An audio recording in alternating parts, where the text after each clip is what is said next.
اب اس کے بعد میر نے کہا تھا کہ اب ایسا کرو کہ اب سنگ مداوا ہے اس آشفتہ سری کا، کہ اب یہاں پتھر اٹھاؤ میرے سر میں مارو اور کچل ڈالو مجھے، کیونکہ اس کے علاوہ اب اور کوئی چارہ نہیں ہے۔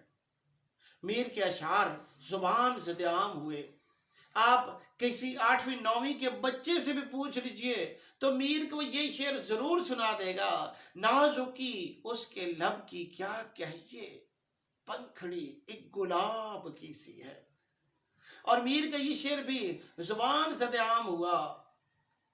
میں جو بولا کہا یہ آواز اسی خانہ خراب کی سی ہے۔ میر صاحب نے فرمایا تھا ہم ہوئے تم ہوئے کہ میر ہوئے، سب اس کی زلف کے اسیر ہوئے۔ میر تقی میر ایک عظیم شاعر تھے اور ان کا یہ فرمان حق ثابت ہوا، مستند ہے میرا فرمایا ہوا، سارے عالم پہ ہوں میں چھایا ہوا۔ میر صاحب جو ہیں وہ ایک عظیم شاعر تھے۔